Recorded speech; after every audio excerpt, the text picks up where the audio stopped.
Welcome to Playwright, a podcast about creating and sharing new ways to play.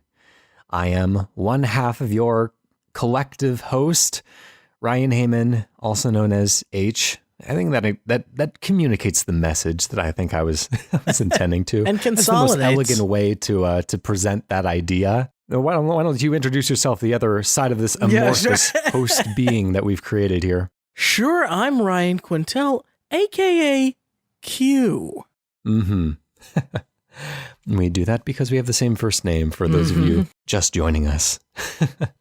Just joining us specifically after we already introduced ourselves. Yes, thank you for tuning in 30 seconds into the podcast instead of right from the beginning. Yeah, well, you want to skip all the Squarespace ads, so... That's right. But you can still build it beautiful. You can still build it beautiful. Exactly. I give you a hard time, Q, because you used to be a part of the Squarespace team. It's true. It warms my heart to hear the ads, and I actually did, at one point, an ad read for Spotify for Squarespace. And I slowly got to learn which one of my friends paid for Spotify that way. They're like, hey, I heard you. I was like, oh, you don't pay, huh? There you go. Let's get into the game presentations today. Why don't you go first today? Well, I've got something that I think is pretty original. It's called Super Mario 65. 65. It's one more than the last one, you see. So I'm picturing in my head, this is a roguelite game, light, not like, okay. And it is a co-op game. All right. Where you play as superheroes. Action RPG style, kind of like Marvel Ultimate Alliance. Yeah. 4 players are superheroes. Each of them, a la Rogue Legacy, is assigned a random superpower and a random super weakness. Mm-hmm. You also get random name, lore, body, costume combination, all that good stuff. Mm-hmm. You have different enemy types. The enemies are assigned also these energy colors, which correspond to your super weakness. Okay. So green, red, yellow, that sort of stuff. Mm-hmm. And enemies are just kind of coming at the group, and once you're gone, once your character is dead, the other people can play to the end of the level, and then that's the chance to bring you back. So you have level after level of this game being played, and new superheroes kind of suiting up all the time to take the place of fallen heroes. The couple of twists, other than the co-op twist I wanted to put on this, was what I really like and simultaneously dislike about randomly generated levels and things like that is that if you get a really interesting or fun combination, you either have to share it in that moment or poof, it's kind of gone forever. Mm-hmm. So I thought it might be interesting to let the game call something level 1. Its random set of variables are all assembled, and then, technicality-wise, you can save it as a string in a database or something, but that gets baked as level 1. And then as you beat the levels, they are kind of set in stone, and you can, have a ridiculous amount of levels, like 9,990, whatever the limit is.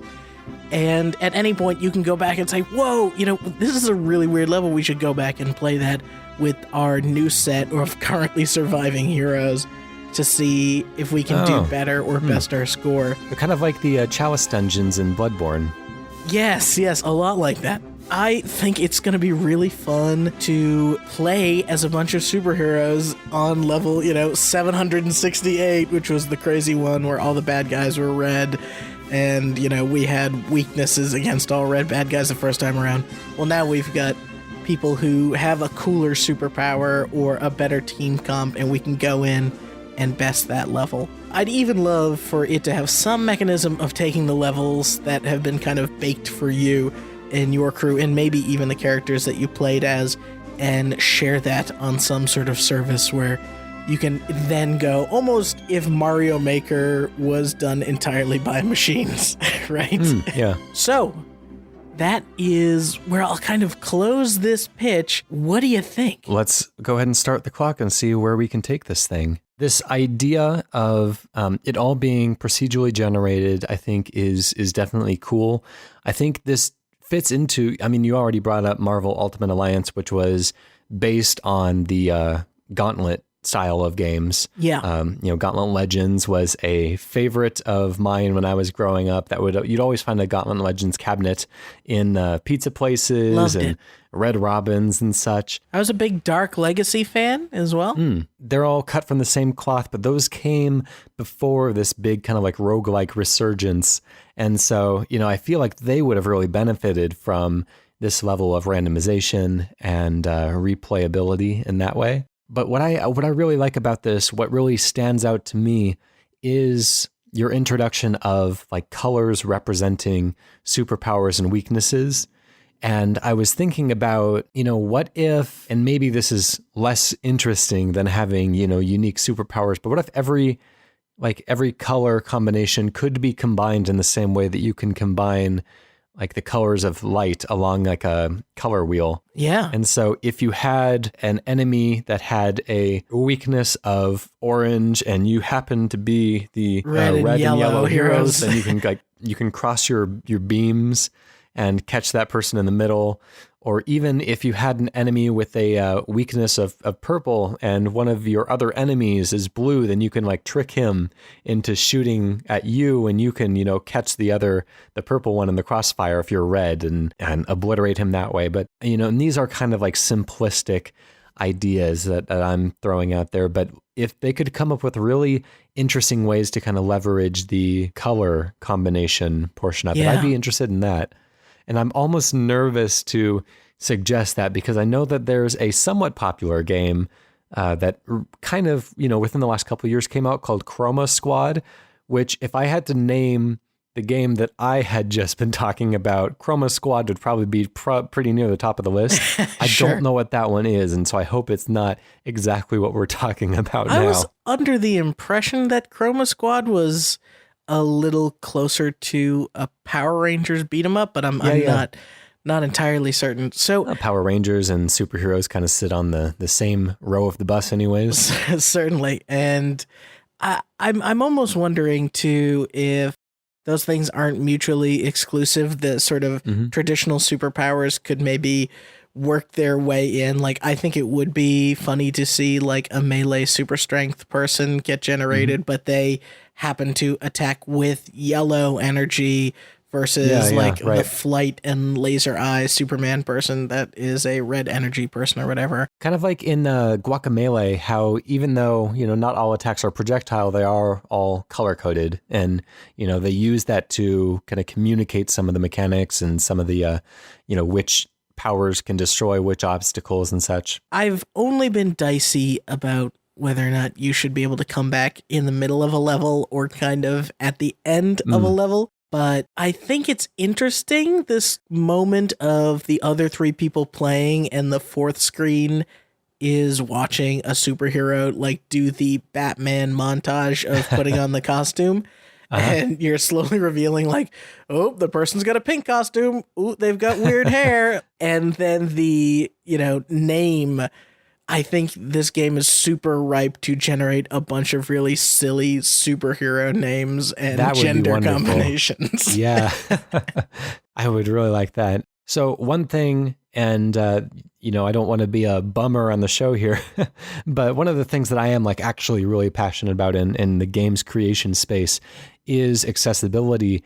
And for anything that is kind of like color coded and color based, I want to think about some way to communicate to colorblind players, because there are various forms of colorblindness, and I know kind of like best form in video games is everything that is distinguishable by color should also be distinguishable by shape. Oh man, I just got done talking about this stuff at work. Ooh. Well, this is excellent. Then we're on the same page. But if you were to incorporate any kind of mechanics that required like combining colors to come up with a third color, that would also have to be like just as easily communicated via shapes, which that might be a bit above my head right now. What do you think about all this? Well, it's, the sort of rule of 2-point differentiation is important for these type of things. So I think the way you see it which at this point is almost a bit trite of a implementation, is to tie things to the elements that have icons, right? So, a green earth attack clearly has rocks and particles on it, and yellow style is like lightning-y.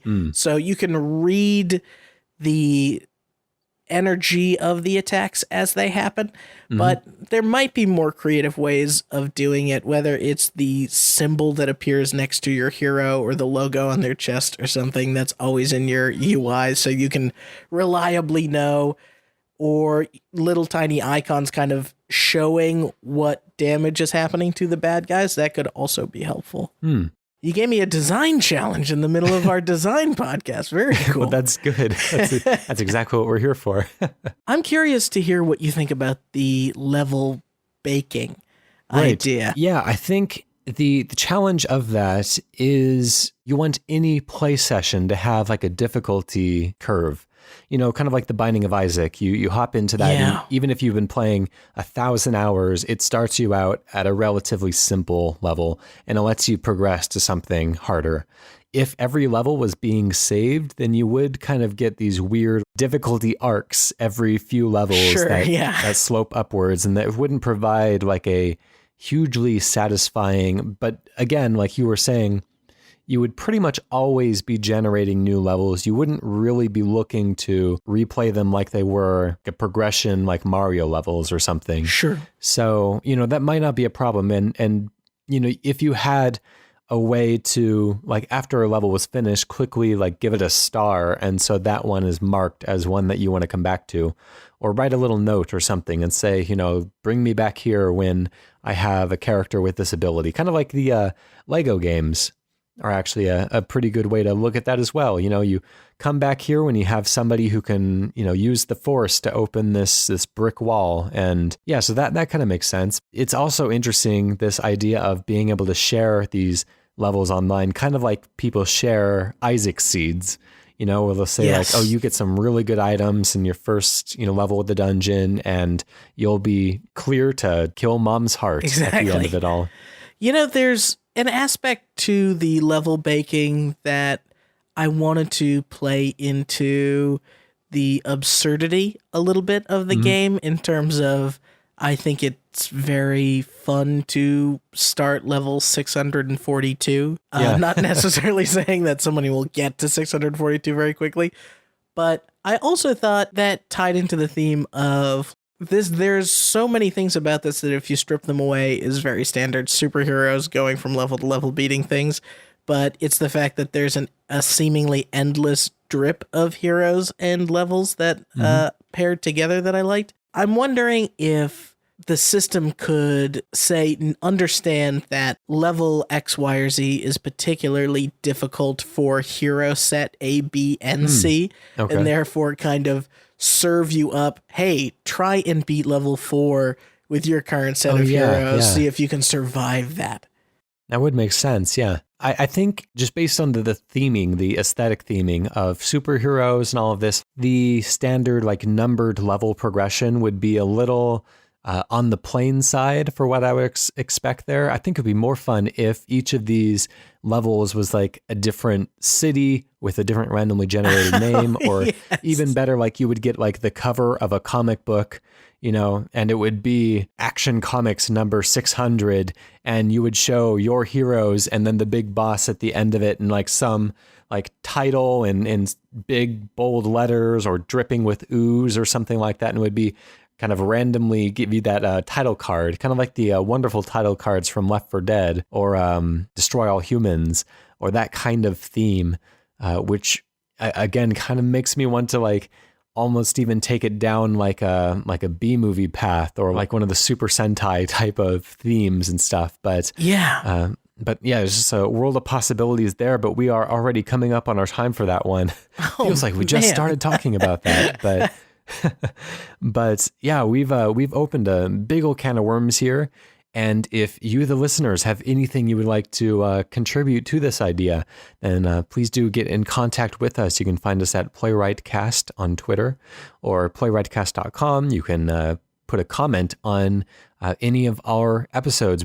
Each episode has its own little blog entry on our site, and so we'd be very interested to hear what you have to say about that. But otherwise, let's hop on to not just yet, actually. I almost let you off the hook there. You've got to come up with a name for this one. Okay, so I'm thinking some version of Not Another Hero.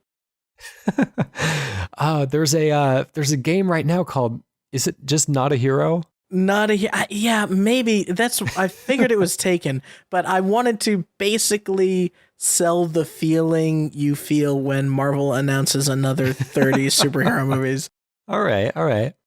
Okay, well, you know what? We're not actually publishing this, so all right, let's Not go Another ahead Hero. and claim it Not Another Hero. That's a good one. And said with kind of like a, even the box art would have like a roll eyes emoji or something. Yes, perfect.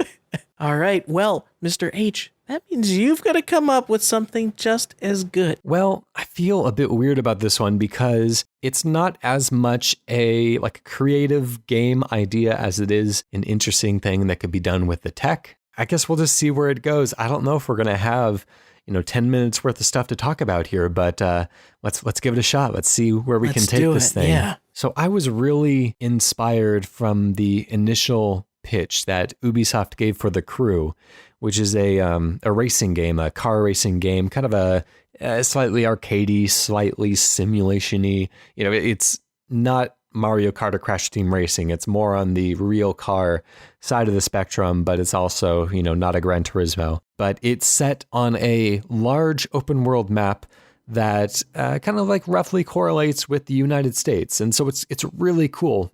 I really like that game, I reasonably like racing games, but they're not like my favorite genre by a long shot. And, sure. Even for a racing game, it's a little janky and it's not great, but it's such an interesting concept. And I just kind of use it as like a road trip simulator, really, to just start in Detroit and say, I want to go to San Francisco.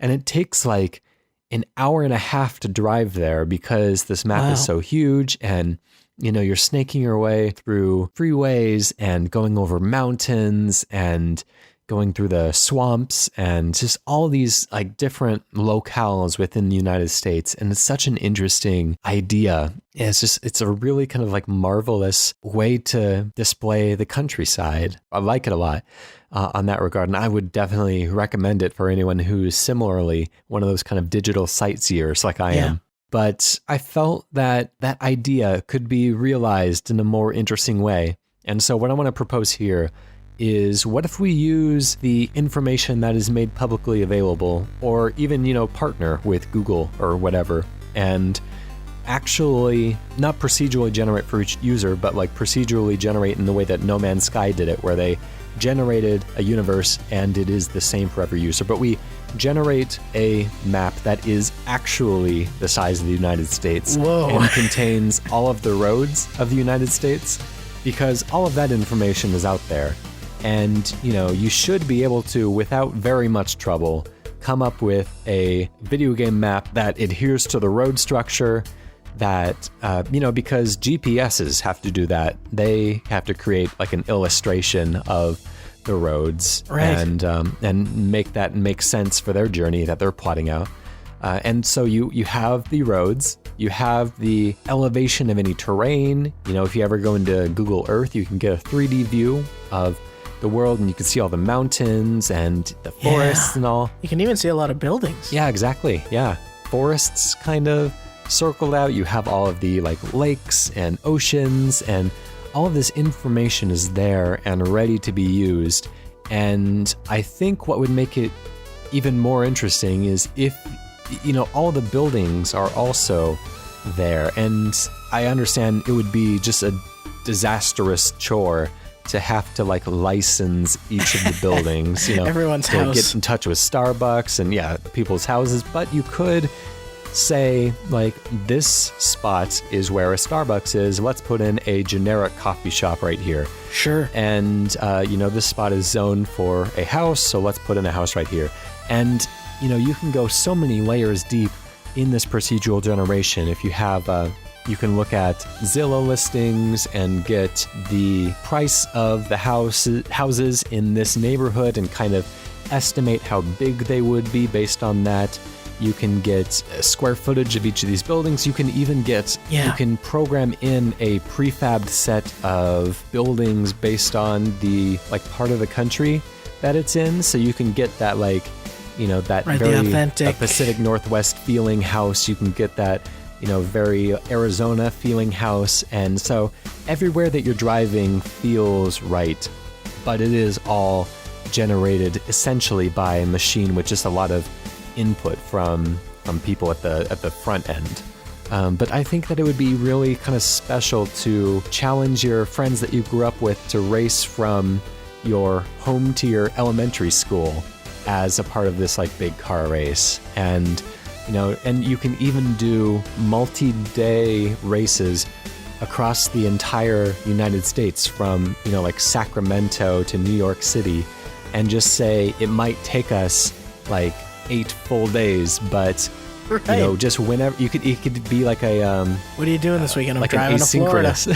like an asynchronous thing. So you can say you have a month to complete this race, and whoever has the fastest time, whoever finds the best route, you can force GPSs to turn off. You just have to kind of like use the map or use the sun or use, whatever, and just have like a race that goes on for days that people can complete in their own time. And then whoever has the best time at the end of that is the winner, and they get some like grand prize or something like that. But yeah, so I see a lot of possibilities here. I'm going to stop talking and let's open up the floor on that one. Yeah, let's start the timer because we got to talk about this. Okay, if this is good, if we make it good, if someone makes it very good, it is the ultimate fantasy simulator in a sense. And what I mean by that is... as long as your fantasies are cars. Sure, yeah. And it's not just the nice cars and stuff, and you should have nice cars in the game. I think you should be able to put really crappy cars in the game, too, because nothing is better than being in a minivan and very pedestrian, putting around a neighborhood. Absolutely, like, desert bus this thing as well. Yeah. So what I mean by fantasy simulation is... I think there's a huge opportunity to look at neighborhoods and highway systems in a different way, which is what is legitimately fun to race on. Maybe if there was some way for someone to highlight, say, a driven lap or something be able to call out, hey, this is an amazing neighborhood in North Carolina where you can do some really wild like street racing with tight turns and all that stuff. Because all the roads, I think the thing that was more difficult for any huge open world racing game is you're always on long stretches of highway, and America is very much that.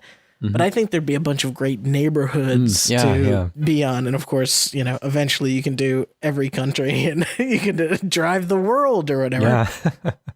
Yeah, that would be really something. And taking some inspiration from Hitman, if you could set like a good route around a city and just kind of say like, this is my lap time, go ahead and try to beat it. Yeah. And just open that up to the community and let anybody challenge it. I think one of the weird, elusive promises of No Man's Sky when it was before it had come out and it was still this fictional thing that everybody just put their hopes and dreams into is the idea of meeting someone, right? Meeting someone who's actually playing at the same time as you, and what are the chances of bumping into them? I think that would feel incredibly powerful in a format like this. Yeah. Maybe even you start the game in your hometown or whatever, right? And you're driving and you're like, oh my God, somebody else is in, for me, it's Massachusetts. And like somebody else is in my, tiny suburban town in Massachusetts. Cool. Theoretically, like anybody could go anywhere, and they would probably want to because, you have the opportunity to see all of the United States, and that's pretty cool. But you can kind of guess that like if anybody is in, Renton, Washington, this little town that isn't going to draw tourists from anywhere, that, that's probably someone from around here. Right. It opens up the local community in a way that like Pokemon Go did as well. So 2 challenges, I think, that will definitely have to be tackled at some point are like that Renton, Washington example. if there is a guy from Renton, Washington, or a girl from Renton, Washington, Sure. and they're finding and making a ton of really awesome, fun race routes and putting up great times, as long as the community has access to that stuff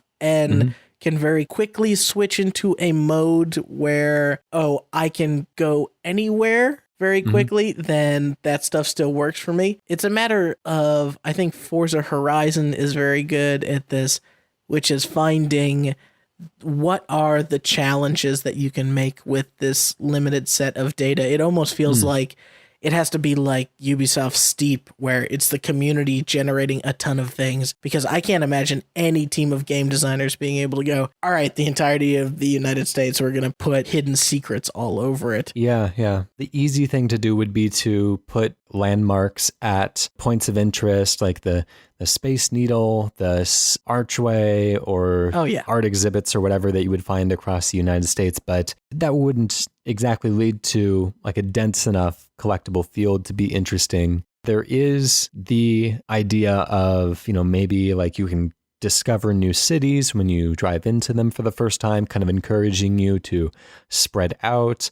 Maybe things could just kind of be randomly scattered across the highways. Little challenges like you would find in the crew. You would stumble across, a slalom challenge where, just go between all of these slaloms throughout this track, and they can just be kind of like randomly put around the road or around the kind of off-road sections. But it wouldn't be as interesting as like a real like authored challenge necessarily, unless the community was given some level of like freedom to create those as well. As long as the tools are right. I'm selfishly also begging for the Horizon feature here, which is a photo mode. Yeah. If I could go to the virtual Grand Canyon in my virtual Lamborghini, I am very cool with that, especially if I get stuck somehow inside the Grand Canyon. That would be you can really just cool. Like cruise off the side of the canyon like Homer Simpson on the skateboard. Yeah, I mean, imagine being able, people setting up jumps or even really amazing set pieces around those things. That would be super cool. Yeah. I have to think about, there's probably some kind of like legal restrictions against, even if you didn't generate the house that looks like a house that is in a specific spot, there is a home there that is in the same spot, even if it's modeled differently, like it still technically represents the same building. So I don't know if that would land anyone in hot water. I'm not really that legally savvy to say, but I'd imagine if somebody like set up a ramp pointing towards the house of their like ex-girlfriend or something, then that would be kind of a bad look for the game, encouraging cars to slam into it. In full confession mode, going back to my Squarespace days, I did learn the hard way that you just can't show pictures of any building you want. Yeah, you have to get rights and permissions, even to show a picture with Statue of Liberty, say, in the background. So we'll have like the Statue of Freedom. Right, yeah, kind of Grand Theft Auto style. Yeah, sort of like monuments. There's a reason why those Grand Theft Auto games take place in very sort of exaggerated, fictionalized cities, but pretty close, aren't they? Yeah, but you can kind of like license out the big important ones. And so, the Chrysler building and all of these, the ones that people would like go places to see, but just find kind of like approximations and just use all of this like deep web of data that exists on the internet to fill out that space and to make it feel right. Because, you don't want to just completely abandon that like deep level of data that we have, because people would go to their neighborhood and say like, no, like these aren't supposed to be housing projects everywhere. Like these are supposed to be, single story houses. Like this doesn't feel at all like my neighborhood. So we want to make it feel right. But at the same time, probably not try to step on anyone's toes there. Let's just not give Ubisoft this technology because their maps are large enough. I think this map would be so big that it would put forward the The idea that no one is expected to explore it all. Did the sequel to The Crew announce that they were going to do new vehicle types? Yeah, they included planes and boats in that demo they showed at E3. I do like the idea of being able to, if a map is so large, really you need almost a helicopter to enjoy it. But I understand really wanting to keep this like a car game. There are certain things that'd be a bit sketchy about flying planes through certain cities, but but it would be really cool to almost like you can even turn this into like a whole series of games, make a little bit more money that way as well. Like the next flight simulator can be based in this map that we've generated. The next, all sorts of different genres of games can exist in this space. The next Tony Hawk's Pro Skater. Oh, man. Just skate across the entire... that would be unfeasible, but... I had a grind that lasted 3 states. It was incredible. We are out of time on that one, and so I'm going to name this one Across State Lines. Oh, very good. And it has that idea of being on the run, which I like. Yeah. We have one pitch left today. This comes from you, the community. We love getting your pitches in and turning it into something entirely different, potentially. Maybe adhering to the vision that you originally put forth very closely, but hopefully it grows and evolves over the 10 minutes that we talk about it. But anyways, if you want to send us a pitch, you can send it to playwrightcast@gmail.com. You can throw it on playwrightcast.com/pitch, or you can tweet us at playwrightcast. It can be as thorough or as minimal as you want. Something as simple as a Pac-Man washing simulator could be interesting to talk through. So really, throw us anything. We will make it into something that is feasibly could be a game. Yeah, we'll explore it with you. This one comes from Kid Skitzky, who says, a post-apocalyptic restaurant management game. I imagine a game like Roller Coaster Tycoon where you start with a patch of land and gradually build your eating establishment from a small diner to a 4-star restaurant, while defending it from dangerous beasts and raiders. You can use the beasts you've killed as meat for your food. Pausing here, maybe also the raiders? I don't know about that. How post-apocalyptic are we talking? Very. Resuming, and convince the surviving raiders to join you as employees. Or there could be an enslavement mechanic like the game RimWorld. Disasters can threaten your restaurant at any moment, so make sure you prepare defenses and expand your dining franchise to new areas. Build a small farm and harvest food as effectively as possible to accommodate your growing consumer base. I think this is a good start, but the post-apocalyptic setting could be less an aesthetic and more directly woven into the game mechanics, especially since the post-apocalyptic has been done to death in video games at this point. All right, very interesting. Let's start that one off. I'm getting the sense of that Mad Max game. That's the aesthetic that's conjuring up in my mind here of Fallout. Yeah. Where you're just kind of existing in this world with the occasional passerby, but instead of being the kind of violent scavenger, the grizzled badass of the wastelands, you are a friendly restaurant owner who's just trying to do his very best with what he has. Or you used to be friendly. Well, you have to do what it takes to survive in this world. Exactly, in the wasteland. So yeah, let's talk about that. We have management type of ideas, which you can work on getting food shipped to you and work out agreements with local communities and such. And so, farmers or whatever, you can turn a lot of the invasions that were originally against you into a bit of a boon by taking some of that animal meat or whatever. Yeah, I like the idea of setting down your roots and not going out into the world, but rather kind of letting the world happen to you. Yeah. This is very much, smells of The Walking Dead, where you've, in the scenario where there's already an established colony and the things that kind of have to come to you rather than you always going out and exploring. But I got to tell you, Ryan, my mind went in a totally different direction from yours. All right, well, let's hear it. So I have been jamming on this game Factorio. Yeah. That's that's one about building kind of large assembly lines. Is that right? Yeah, and so I imagined having sort of your restaurant and its land as your building these tower-like defenses, it's killing animals, and then you're taking their meat and having to almost overcook style, sort of chop it up and get it ready and grill it and serve it for people that are passersby or whatever.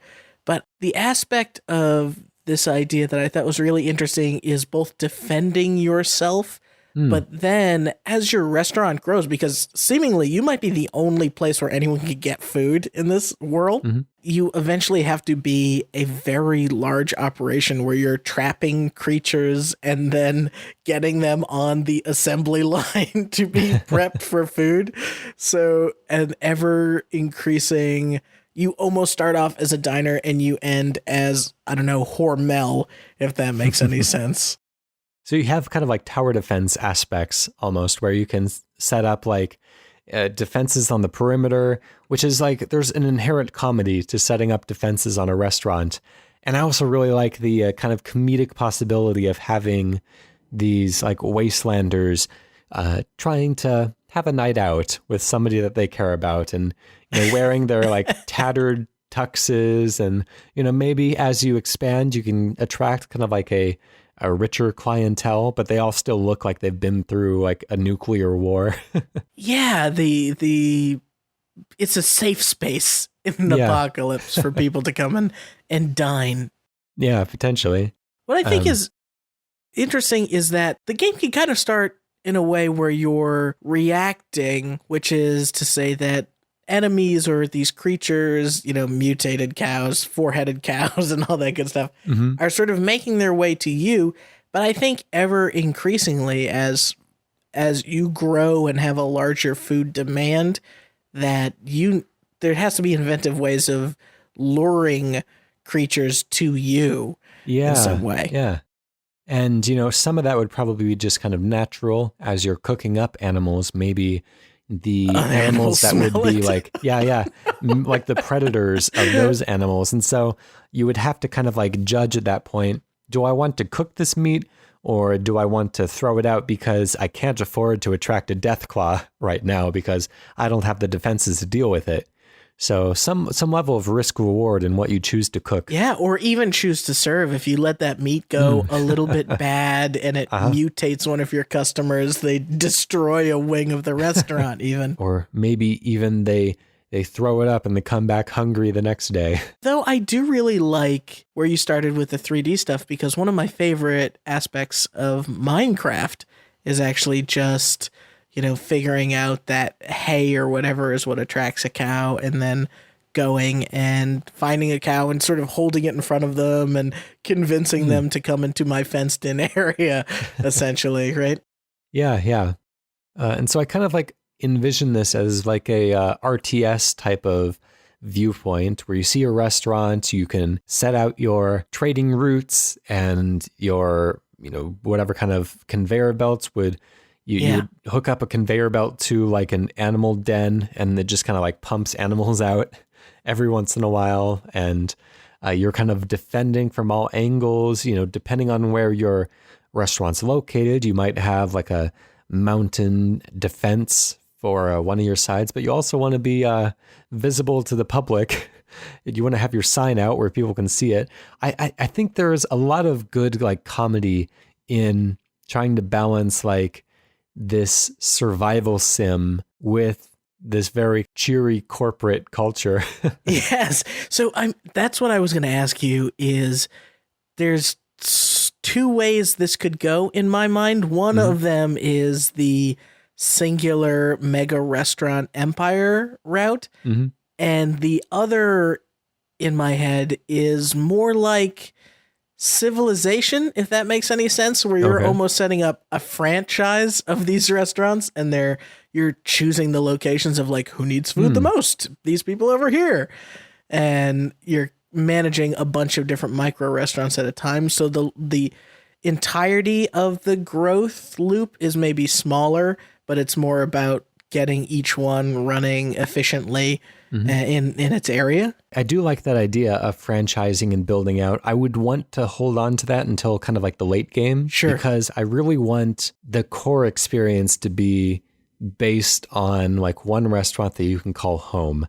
and for you to really know and really get into like the micromanagement of employees and sourcing the food and cooking it and defending the restaurant and all of that. And so once you do start to branch out and open, more branches elsewhere, I would want like that same level of tactical thinking and necessary thought and preparation to go into each of those as well. I'm sure it could all be automated because you can't have eyes in every place all at once. Although maybe, what if when you opened another restaurant, it was kind of like a split screen? Then the more you opened, the smaller each screen got. But anyways, that's kind of a different thing.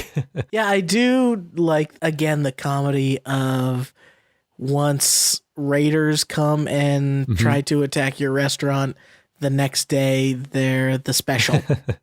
Yeah, or the employees or something. And have to let you go, Bob, but you're not leaving. And there's a certain kind of inspiring tale there as well, where, after a few months, old Rugburn in the restaurant, he looks back on his life that he left, and he said, I used to be out there robbing civilians and tearing down caravans just to have enough to survive. But now I've gone and got myself an education, and I'm working as the manager of this small-time restaurant now. So, yeah, we're bringing hope in a hopeless time. That's right. This is trickle-down economics for the post-apocalyptic era. Yeah, either way, Kid Skitzky, this was a very, very good submission. Thank you so much. We're kind of coming up on time there. Let's think about what is a good name for this one. I was thinking I've wanted to do some sort of like a Mad Max takeoff. I was thinking like Hungry Henry, but again, I don't want it to be based on like one character necessarily. Like, this is kind of the characters in RTSs are kind of like faceless beings commanding the army. So God, if it wasn't already a mega franchise, I'd say Hunger Games, but how about Diner or Die? Dine or Die. Yeah, Dine or Die is cleaner. Yeah. Yeah, that's good. I like that. Dine or Die. That was, as you heard us say at the very beginning there, a submission from our community, from our listeners. Thank you very much for that. That is immensely appreciated. We get a huge kick out of reading each of those. If you choose to submit something that you've been thinking about, something that's been rattling around in your brain, an idea for an entirely new game that does not exist just yet, feel free to throw that to us. We have a bit of a queue at this point. Not you. We have a bit of a line at this point, which is lovely and wonderful. So it's probably going to be a few weeks out before we read your submission. But at this point, we can pretty much promise that anything that is sent into us will eventually be read. Yeah, we're not drowning in these yet, and to the point it would become untenable unless we stay on the air for another 90 years. But which is why I should tell you to go to playwrightcast.com/pitch, and you can write in your own there. Mm-hmm. Yep. Yeah, or give us an email at playwrightcast@gmail.com, and we will read the submissions wherever they come from. They are well appreciated. And also, get in contact with us if you have any kind of helpful feedback for our show, any things that you like, any things that you would want changed in any way. We are very open to receiving any kind of fan feedback. We just love to engage with all of you. Yeah, in fact, on our very first episode, Spencer came back and decided to tweak a little bit of our suggestions. So in the comments, we can have that conversation right now. Yeah, absolutely. So if an idea is yours, feel free to give us some feedback on that. If an idea is not yours, but you have some more things that we neglected to say or different interesting places you could imagine taking it, then please do chime in. We are excited to hear that kind of feedback. We are just about done today. So Ryan, why don't you tell us a little bit about our theme song? Well, I want to thank Protodome for Hello World, the theme song to Playwright Cast, and also off that album, Blue Noise. Go get it at Bandcamp. It's really good. Mm-hmm. Some excellent music. Thank you all for listening. We will see you next week. See you later.